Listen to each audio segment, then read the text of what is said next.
This is live from New Delhi. You're watching DD India News Hour, India's voice to the world. I'm Sakal Bhatt, and coming up in the next hour, India's Prime Minister Narendra Modi to visit Laos to attend ASEAN India Summit and East Asia Summit.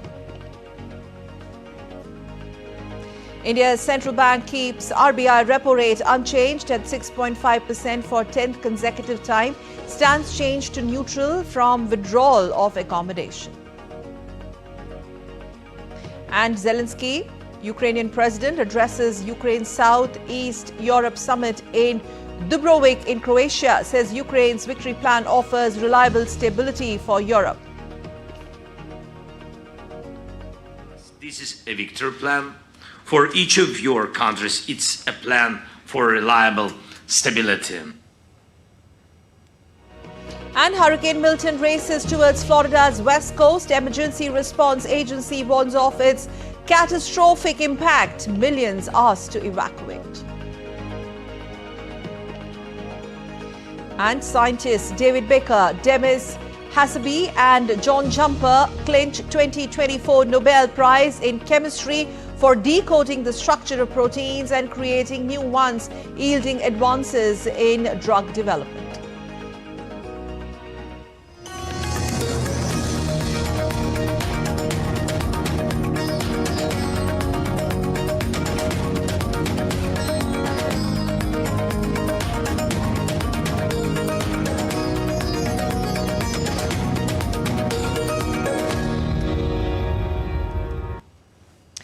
Indian Prime Minister Narendra Modi will be visiting Vientiane on 10th and 11th October to take part in 21st ASEAN India Summit and 19th East Asia Summit.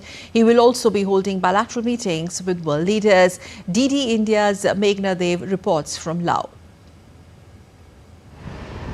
At the invitation of Prime Minister Sonexay Sifandon, Indian Prime Minister Narendra Modi will visit Vientiane on 10th and 11th of October. During his visit, Prime Minister will attend the 21st ASEAN India Summit and the 19th East Asia Summit being hosted by Lao PDR as the current chair of ASEAN. The significance of this particular summit will be that it is the 10th anniversary of Prime Minister's Act East policy. Prime Minister will, along with other heads of state and government of ASEAN countries, review the progress in the relations between India and ASEAN over this time, and they will chart the future direction of our relationship. India is marking a decade of the Act East policy this year.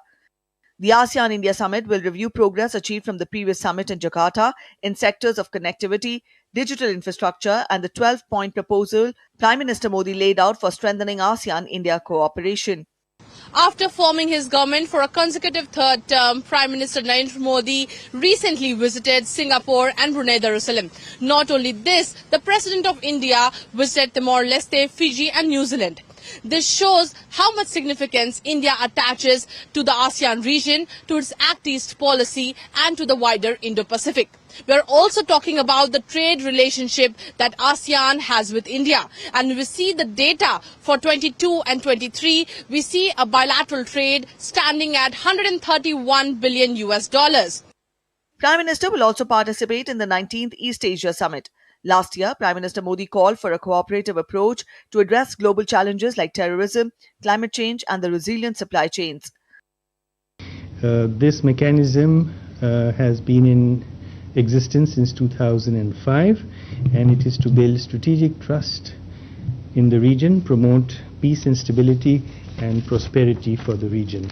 In the East Asia Summit, the Prime Minister announced the Indo-Pacific Oceans Initiative in the 14th EAS Summit in 2019, and since then we have built convergences with the ASEAN's own outlook for the Indo-Pacific, and we work closely with ASEAN countries on this. Prime Minister Modi will also hold bilateral meetings with world leaders on the margins of the summit. While the summit will discuss several subjects across diverse areas, the shared cultural heritage will also be at the forefront of the visit. Meghna Dev's report, DD India. Indian Prime Minister Narendra Modi will be visiting Laos, or People's Democratic Republic, on Thursday. As we already told you, and India and Lao PDR share historical and civilizational linkages reflecting Buddhism and Ramayana. The epic Ramayana connect. DD India's Meghna Dev reports. India and Lao People's Democratic Republic have historical and civilizational links reflected in the common heritage of Buddhism and Ramayana. Lao PDR recently issued a postage stamp featuring Sri Ram Lalla of Ayodhya, making it the first country in the world to issue a stamp depicting the revered deity. Ramayana is a special theme generally for performances of theatre in the ASEAN countries, and it is considered a shared heritage of the Eastern world. Ramayana is also popularly known as Fralak Fraram, or also known as Ramakhian in the Southeast Asian region, and it is performed on auspicious occasions like the New Year or major festivals, when we actually see that most of the action of this epic is based alongside the Mekong River, which is the Southeast Asian mainland and is somewhat what Ganga means to India.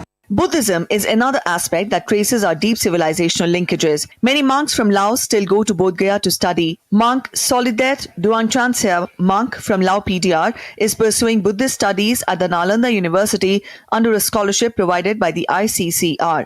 My name is Monk Solidet Duangchansi.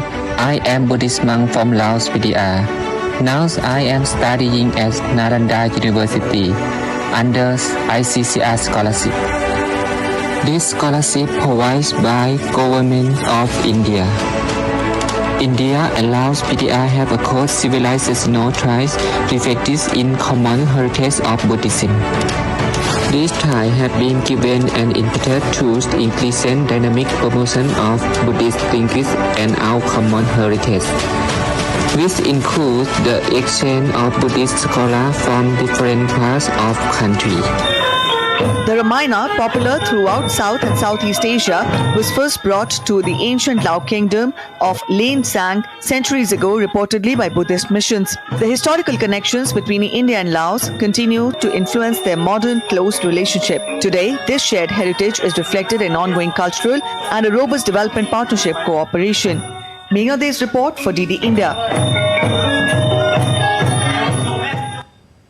In other news, India's President Draupadi Murmu will embark on a state visit to Algeria, Mauritania and Malawi from 13th to 19th of October. It will be the first ever visit by an Indian head of state to the three African nations. President Murmu will visit Algeria on 13th to 15th of October 2024. At the invitation of President of People's Democratic Republic of Algeria, His Excellency Mr. Abdelmajid Tebboune, Honorable Rashtrapati Ji will be undertaking a state visit to Algeria from 13 to 15 October 2024. This will be the first ever visit by the President of India to Algeria, and a visit at the level of head of state or head of government after 39 years. On the second leg of her visit, President Murmu will visit Mauritania on 16th of October 2024. The visit will provide further impetus to India-Mauritania bilateral ties. She will arrive in Mauritania on the 16th of October in the morning. And this is the first Indian leader at that highest level to visit Mauritania since its won its independence in 1960, and it is also happening at a time when Mauritania is currently holding the chairship of the African Union. Honorable Rashtrapati Ji will travel to Malawi, and she will land on the 17th morning in Malawi. She will be welcomed by the President Dr. Lazarus Makati Chakwera, and she will have a very close tete-a-tete meeting, and the program indicates there will be delegation level talks. There will be a business event which Honorable President will address. She will also address the Indian diaspora, and there will be 3 MOUs will be signed in youth affairs, cooperation youth affairs, sports and cultural exchange program. In its bi-monthly policy announcement on That happened today. RBI maintained the repo rate at 6.50% for the 10th consecutive time. And this decision was influenced by a mix of inflationary pressures and growth considerations. The Reserve Bank of India has maintained the repo rate at 6.5%, keeping borrowing costs stable. The Monetary Policy Committee also decided to change the monetary policy stance to neutral and to remain unambiguously focused on a durable alignment of inflation with the target while supporting growth. After assessing the evolving macroeconomic and financial conditions and the outlook, the MPC decided by a majority of 5 out of 6 members to keep the policy repo rate unchanged at 6.5%. Inflation is softening, supported by lower energy prices. Growing divergence in inflation growth dynamics across countries has resulted in varying monetary policy responses. The GDP growth forecasts were revised slightly downward, reflecting global economic uncertainties and domestic demand challenges. Real GDP grew by 6.7% in the first quarter of this financial year, that is 24-25. The share of investment in GDP reached its highest level since 2012-13. Government expenditure, on the other hand, contracted during the first quarter. The industry views the neutral stance as an indicator of the central bank lowering the interest rate in the upcoming months. I believe the governor has taken into consideration the fact that there is likely to be good crops coming out because of the weather has been good, climate has been good. The new crops are likely to give good returns to the farmers, which will bring prices down. So hopefully in the Jan-Feb-March quarter, we'll see an easing of the concern that we have, and we can possibly bring inflation down. The RBI, in other measures, plans to expand the restriction on prepayment penalties. This extension will apply not only to individual borrowers of non-business loans, but also to loans taken out by micro and small enterprises. To prevent wrongful credit and fraud, the RBI will now require account holders to verify the beneficiary's account before making a transfer. This verification feature will be implemented for NEFT and RTGS transactions, similar to what is currently available for UPI and IMPS. The Reserve Bank of India faces multiple challenges both on the domestic and international front. It could be seen that the central bank is laying foundation for gradual easing cycle, but it will have to ensure a balance between growth stimulation and inflation control. With camera person Kapil Maske, this is Shama Mishra for DD India, Mumbai. And still to come on DT India News Hour, coming up next, this is what we have for you. North Korea's army says it will completely cut off roads and railways to South Korea. 44th and 45th ASEAN summits and related meetings open in Vientiane in Laos. Taiwan's Coast Guard seizes a Chinese fishing boat inside island's restricted waters.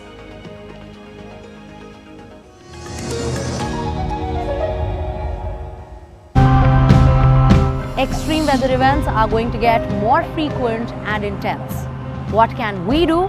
Here are some ideas. In each of the grid, we installed rain gauges, and we identified local people from the villages, and these people were given training how to measure rainfall. And every day, these farmers used to give rainfall data into a WhatsApp group that we had created called Wayanad Weather Forecast. Sweden started very early to cut out fossil fuels from our energy mix. So that also shows that big, bold changes are possible. There are 5 to 6 families who have joined us on this journey towards self-sufficiency.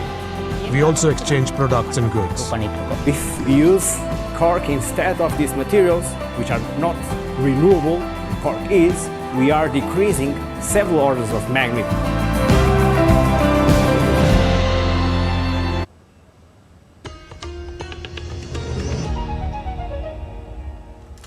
You're watching DT India News Hour. I'm Sakal Bhatt, and now let's move on to more news and updates. The 44th and 45th ASEAN summits and related meetings officially opened in Vientiane in Laos on Wednesday morning.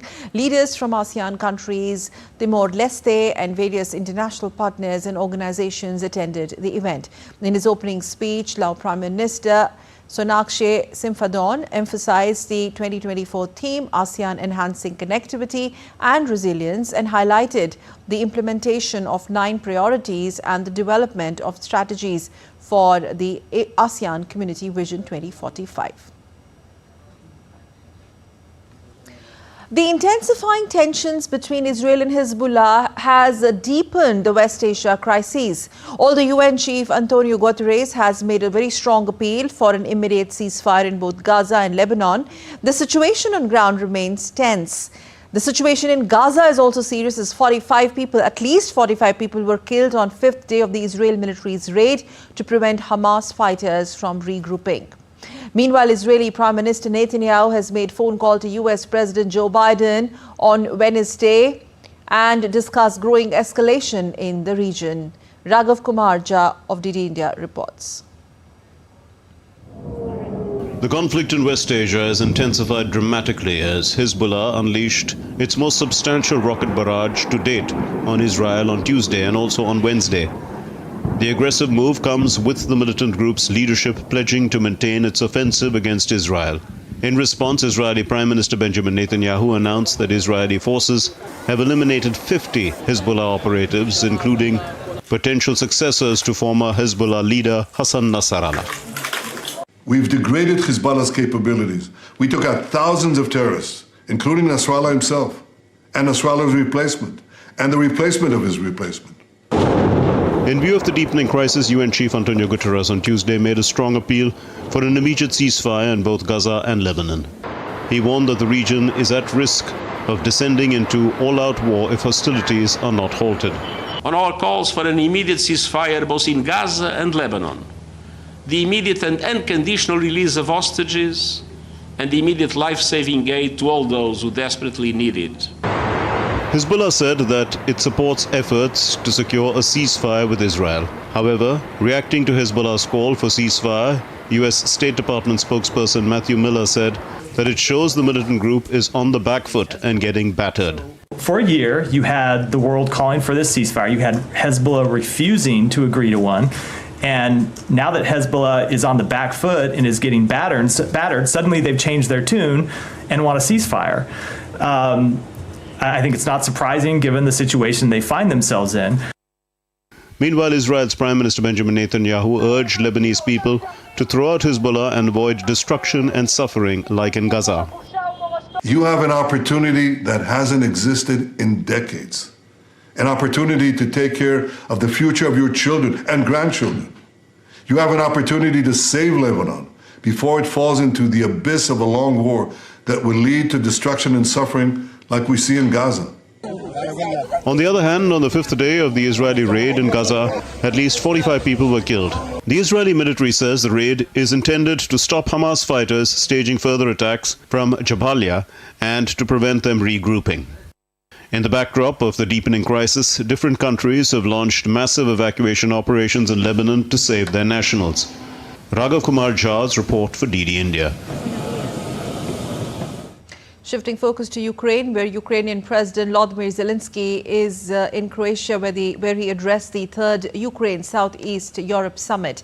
Addressing the summit, he stressed on Wednesday that the battlefield situation creates opportunity to take steps to end the conflict in Ukraine no later than 2025. Ukrainian president added that Ukraine and its allies have chances to move things towards peace and lasting stability in the remaining months of 2024.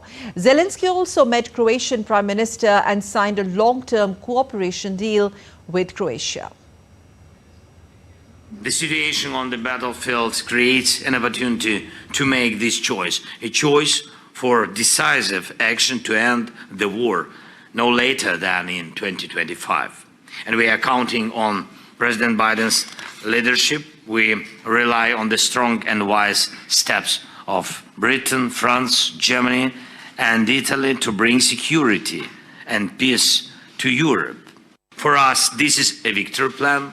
For each of your countries, it's a plan for reliable stability. When the plan is fully implemented, Russia will lose the ability to threaten us, to threaten Europe.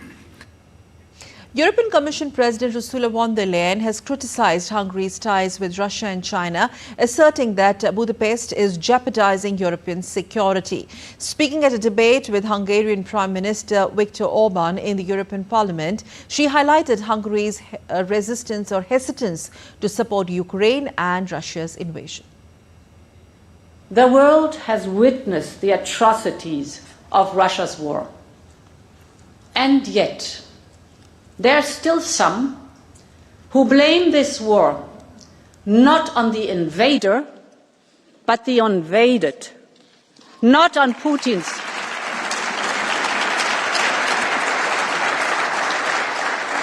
There are still some who blame this war not on Putin's lust for power, but on Ukraine's thirst for freedom. So I want to ask them, would they ever blame the Hungarians for the Soviet invasion in 1956? And in response, Orban has expressed surprise at von der Leyen's remarks and has dismissed any comparison between Hungary's 1956 uprising against Soviet rule and Ukraine's current conflict. What I was surprised about is the Commission's President comments, because there is no doubt that there are significant differences between the Commission President and Hungary that I intentionally didn't raise because we have worked for Europe. As holders of presidency, I hold it is unfortunate what Commission President is doing, that she brings these differences to her work as Commission President. This is not proper in my view. Hurricane Milton tore towards Florida's Gulf Coast on Wednesday, leaving residents with one final day to evacuate. Category 5 hurricane is due to hit Gulf Coast late on Wednesday or early Thursday. We have more details in this report. U.S. state Florida is bracing for another deadly storm, now categorized at level 5. Storefronts in Fort Myers, Florida were boarded up and protected with barriers as many residents seek shelter away from their homes before the arrival of Hurricane Milton.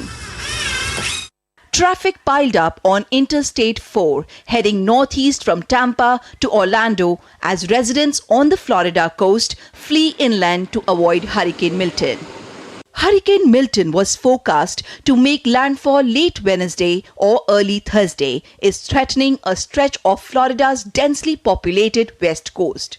Milton has re-intensified this afternoon and is now an extremely dangerous Category 5 hurricane. Milton is moving off to the east-northeast now at about 9 miles per hour. U.S. President Joe Biden has urged those who have been ordered to leave to evacuate now, saying it was a matter of life and death.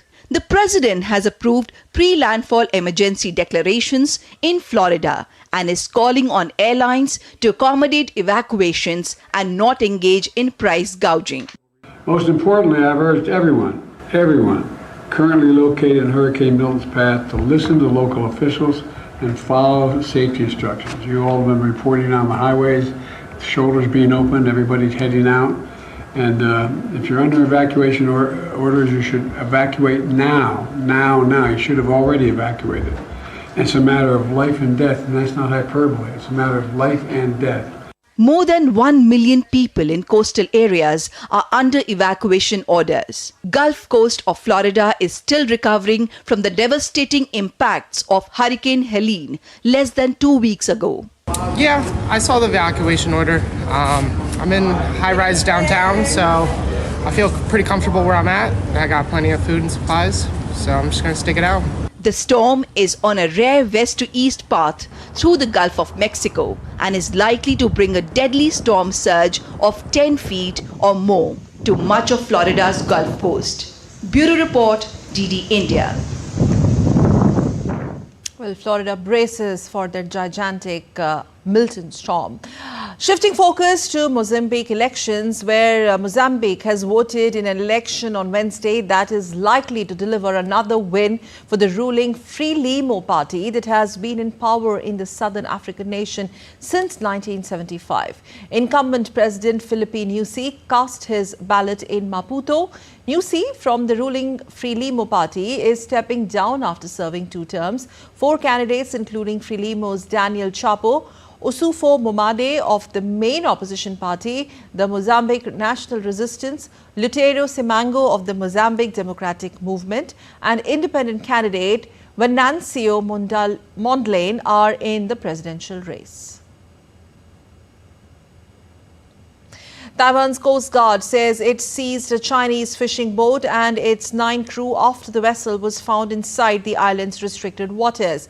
The incident occurred on Tuesday near Kwimi Island, which is part of the Taipei-administered Fenggu Archipelago in the sensitive strait separating Taiwan and China.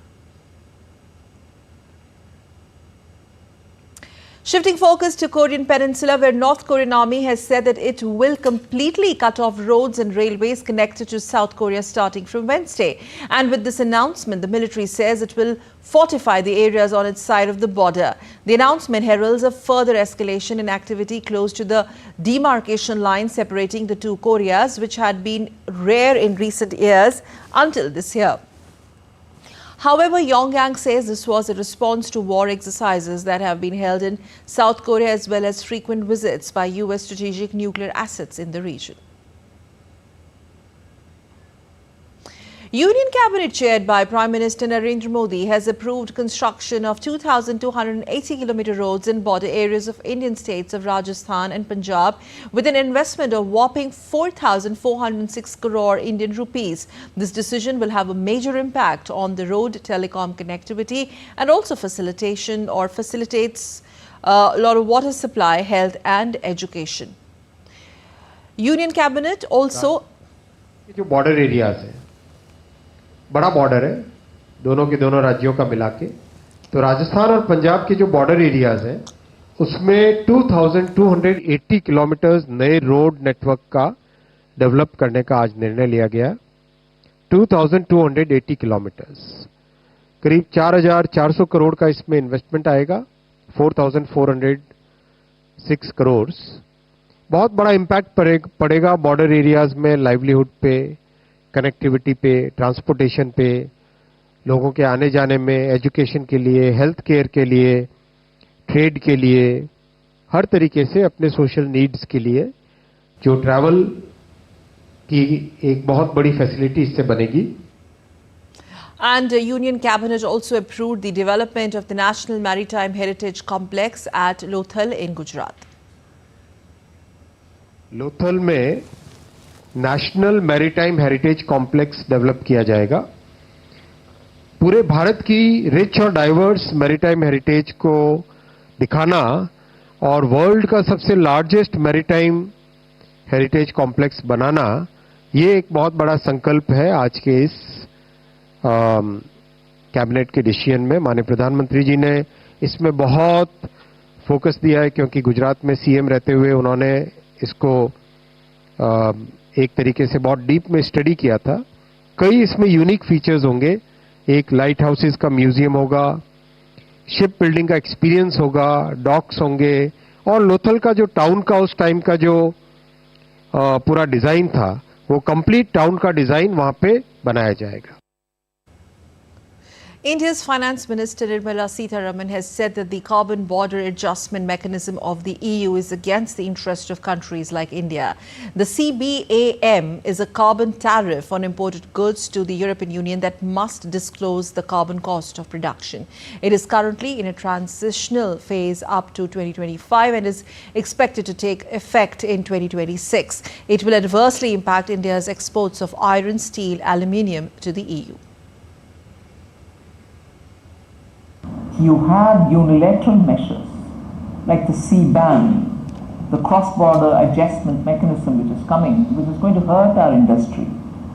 I'm not sure whether it is WTO compliant, but we have been told this, well, it could be WTO compliant, but I think it's unilateral, and as a country which has proven its record, and for international agencies to have recognized that India is keeping its commitment and fulfilling it, to have to face unilateral measures like this will be the challenge for which I am not sure how we can foresee, because there's not going to be one, there can be many, but they are unilateral and are not helpful.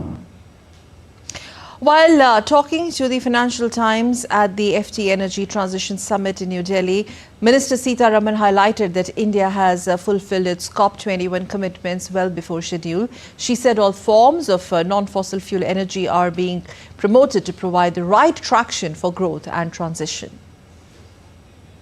At least the mileposts which are before me, 2030, and then thereafter, yes, I'm on track. Because the number of specific achievements which makes me feel that 2030 will be achieved probably well in time, like the way we've done before. And still to come on DD India News Hour. A discussion with our expert joining us live from Tokyo on Indian Prime Minister's visit to Laos PDR and India-ASEAN Summit.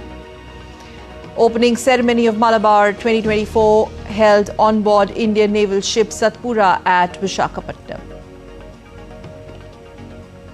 New Delhi hosts 6th CII Pharma and Life Sciences Summit.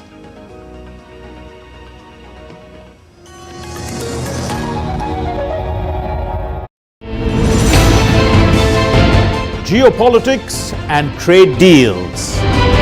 Economic challenges amid development. Hard work and the path to prosperity. It's the economy always.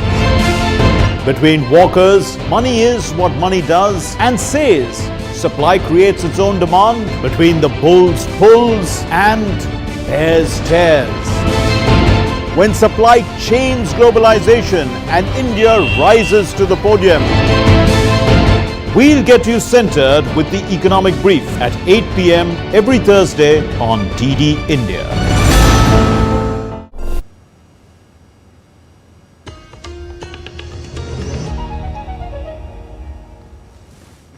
Thanks for staying with us on DD India. Well, Prime Minister Narendra Modi, India's Prime Minister Narendra Modi will be on a two-day visit to Laos PDR on 10th and 11th of October, during which he will be attending the 21st ASEAN-India Summit and the 19th East Asia Summit.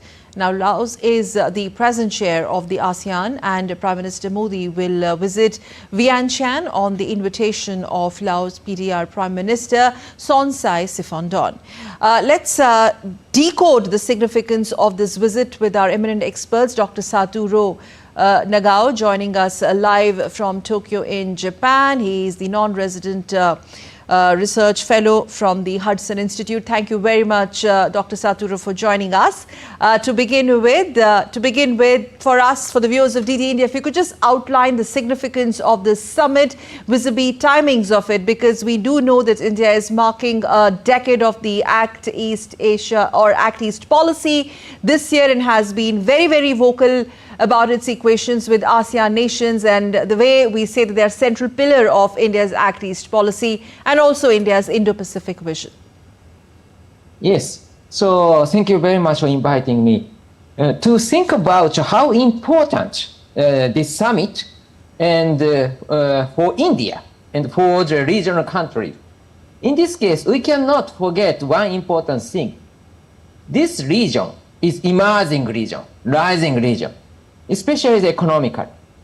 So that's why in the future, this region will be the center of the world politics. Indeed, already this region has a big impact towards the world. That's why connectivity between the Pacific side, Indian Ocean side will change the world. That kind of the potential exists. But at the same time, this region is under threat. The most important threat is if China continues to rise. This will be China-dominated region. That's why India's role is very important. Okay. It is very important because India can neutralize China's influence in this region. Especially, where is the center of the Indo-Pacific? Southeast Asia, geographic. So that's why this summit, ASEAN Summit and East Asia Summit, this is a good place to talk about whole region in the Indo-Pacific. That is the reason this is important. Right. Having said that, Dr. Saturo, the two summits, we're looking at two important summits, ASEAN and East Asia. Now, they are understood to be the main mechanisms for India's engagement with that part of the globe, with key bilateral partners, particularly the way we have intensified our ties with Singapore, with Indonesia, with Thailand and with Vietnam, and also given to understand Prime Minister Modi's recent engagements with his counterparts from Vietnam and Malaysia. How do you see this as a big opportunity for India to consolidate its position in ASEAN rubric particularly? India's influence in the ASEAN is emerging. Of course, thanks to Prime Minister Modi's Act East policy, India's engagement is promoting. And especially in case of Vietnam, which is a traditional partner of India, it's a key view from security. Because China expanding influence in South China Sea and Southeast Asia. In this case, the first frontline country is Vietnam. But now, not only Vietnam, India support Philippines also, providing BrahMos missile, which is strongest arsenal Philippines possess. And then Malaysia, traditional partner with India, and Singapore, of course, regional center, which Singapore is a small country, but view from the GDP, view from the information, Singapore is shows the leading role. And the most biggest influential country in the Southeast Asia is Indonesia, which shares a border with India. So for a long time, because of this, there are some problem between India and Indonesia. But now, relation improved very much. Right. Improved under the Modi, and so, for example, the port, Sabang port. Of course, this is the Sabang port. It's located in Indonesia, but India cooperates to develop it. Okay. Dr. Saturo, India's role, if you could just also give us a perspective about India's role in East Asia Summit this time around in terms of building an environment of strategic trust in the region, considering, the kind of current geopolitical aspirations that we are seeing as far as different Southeast Asian nations are concerned. Of course, the Southeast Asian nations are worrying the US-China competition because this country rely on the United States as a security partner, but they rely on their economy by trading with China. So that's why the security partner and economy partner is different. But these two countries compete in the Southeast Asia now. So as a worst case scenario, Southeast Asia will be the arena of the US-China competition. But being from small country, what kind of strategy is the best strategy? If the two countries compete and both sides suggest a good deal for them, that is best. But worst case scenario is two elephant fight on their ground, which is the grass will suffer this competition. Okay. So these two good best part and worst part. This small country need to deal with the situation and to avoid the worst case and get best benefit. That is their strategy. So in case of India's rolling under such kind of situation, India can suggest a little bit alternative choice for them. Okay. The public survey in the Southeast Asia, popularity of the US and China is declining, but India's popularity is rising. Okay. Japan, Australia also. So, and in this case, view from... that point of India's popularity rising, could you just elaborate how do you sense this shift under the leadership of Prime Minister Narendra Modi of India? Yeah, that is a very important part. This question is very important because under current situation, US is under election, Japan is under election. So who can lead this region? in this case, India has already overcome the election. India can show stable leadership. So that's why India is good friend with the US, Japan, Australia. That's true. But India is most strongest stable leader this year. That's why India's role is very important. And so Southeast Asian country, when they talk with India, this is stable and it will be fixed. It will be the fixed for them. Yes. But when talk with the US and Japan, because of the election, this is uncertain. Okay. You know, since you talked about the election season, now we have Indian Prime Minister riding high on that huge mandate, given the current third consecutive term.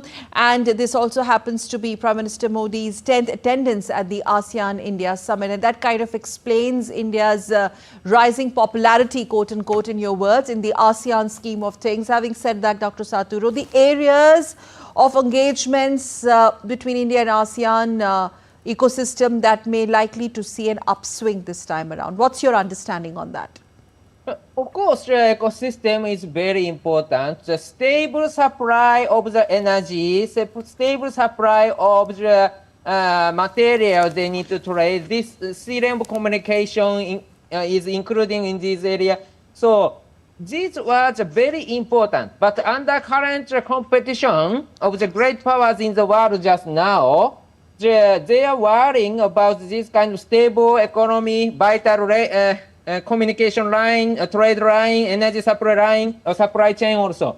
So that's why India-ASEAN cooperation is very important because it could be the stable because still their area maybe huge conflict hasn't happened.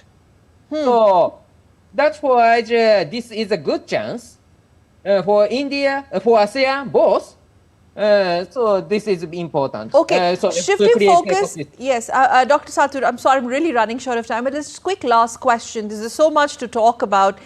Shifting focus to East Asia Summit, which brings together the members of the ASEAN with key dialogue partners, such as Australia, China, Japan, Russia, US.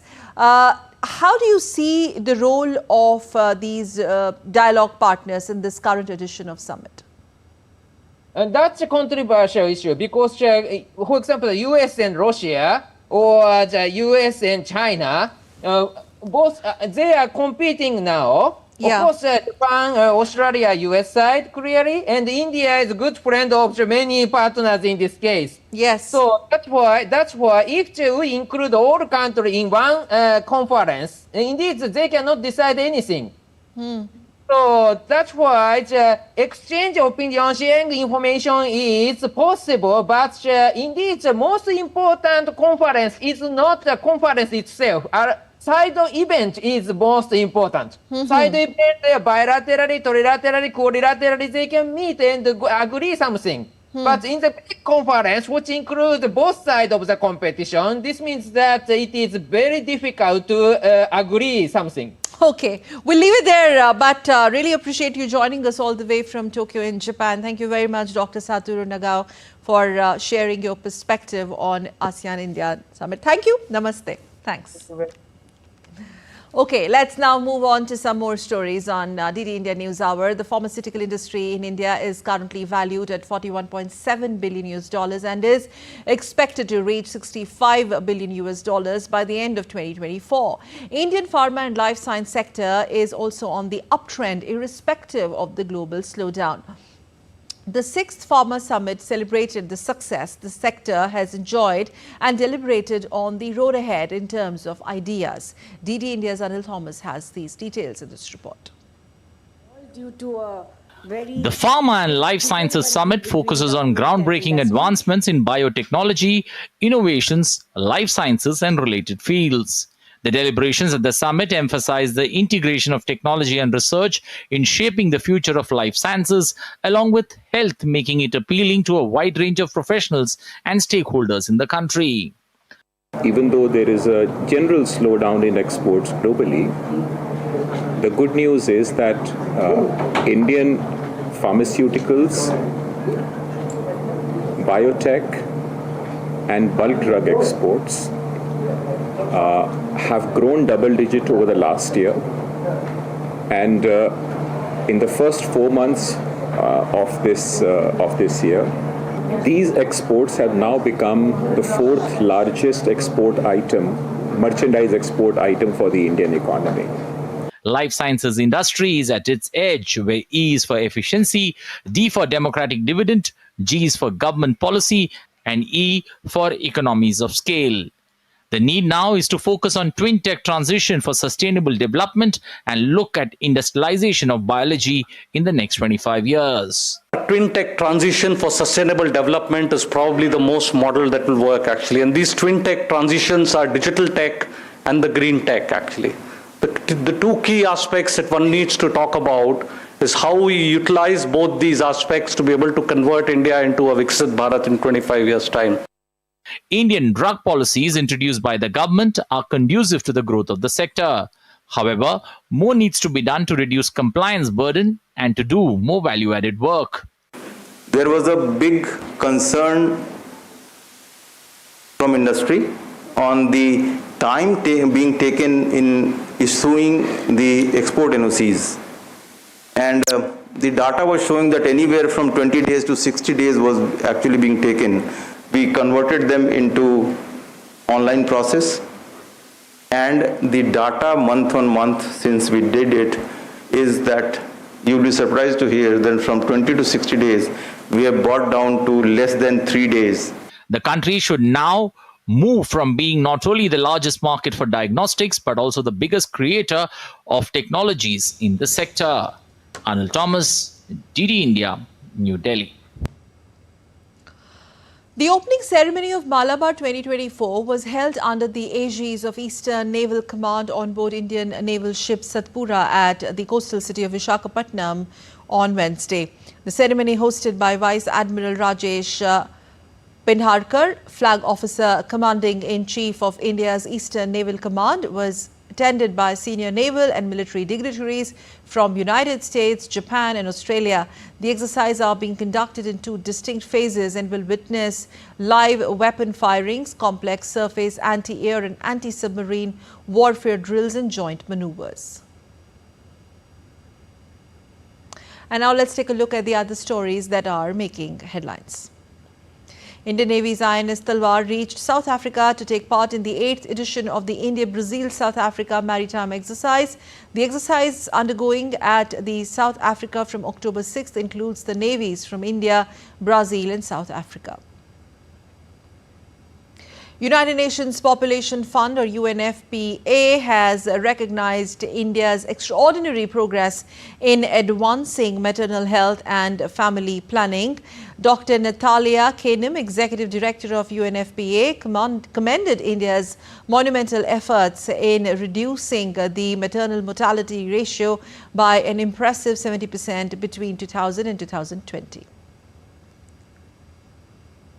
United Nations Human Rights Council has adopted a draft resolution aimed at promoting reconciliation and accountability in Sri Lanka without a vote during the 57th regular session in Geneva. Sponsored by countries including UK, Canada, US, the resolution comes despite Sri Lanka's strong opposition. Cabinet spokesman Vijita Herat reiterated the government's stance against the resolution, particularly its extension of external evidence collection powers. He emphasized Sri Lanka's commitment to addressing human rights issues through local mechanisms while maintaining dialogue with the Human Rights Council. The festivities for Durga Puja has begun in India. While the whole country is filled with festive fervor, it is also one of the major festivals of tea garden workers of the tea gardens of Assam, the northeast part of the country.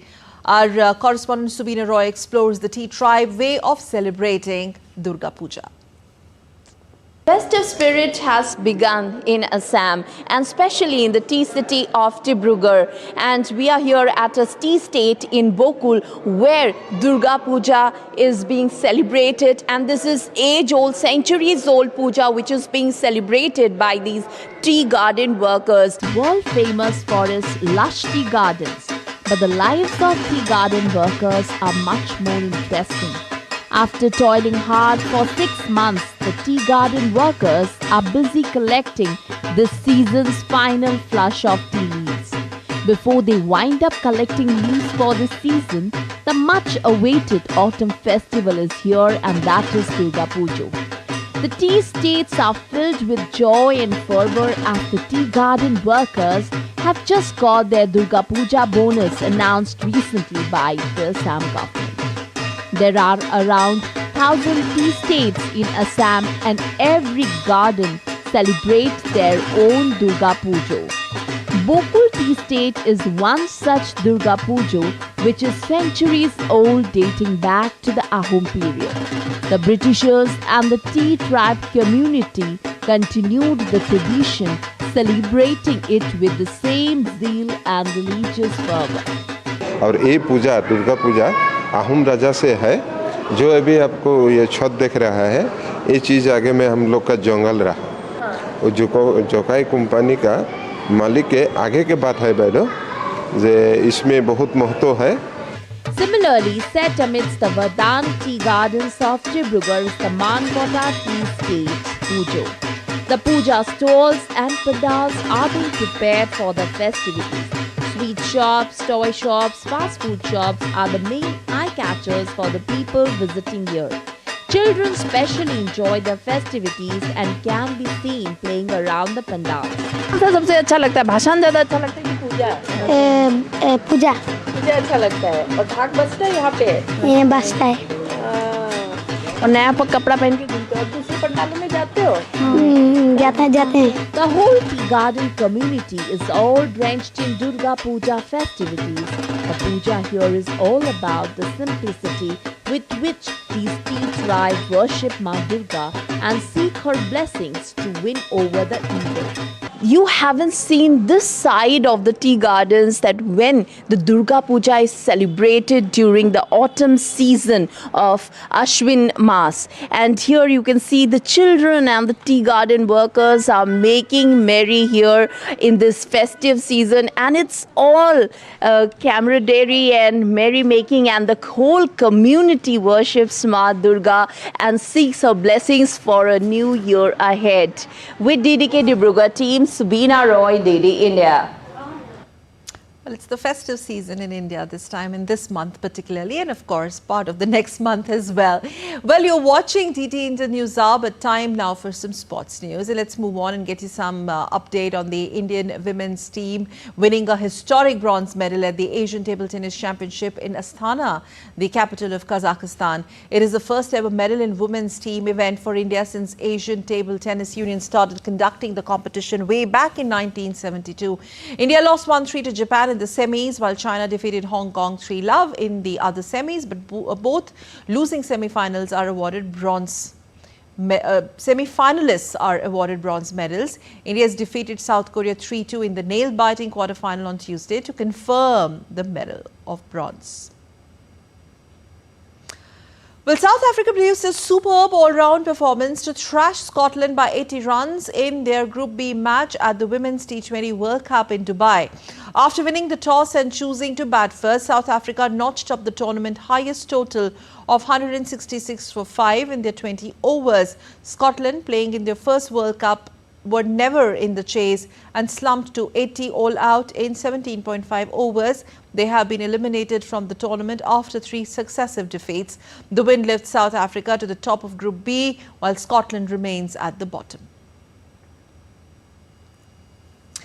Joe Root scored an unbeaten ton after surpassing Alistair Cook as England's top run scorer in Test cricket to guide the team to 492 for 3 at stumps on the day 3 of the opening match against Pakistan.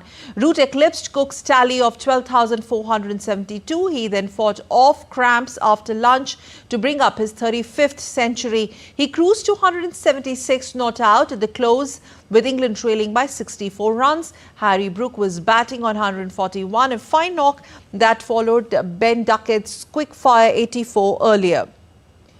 Pakistan's bowlers were unable to extract any help from the flat pitch.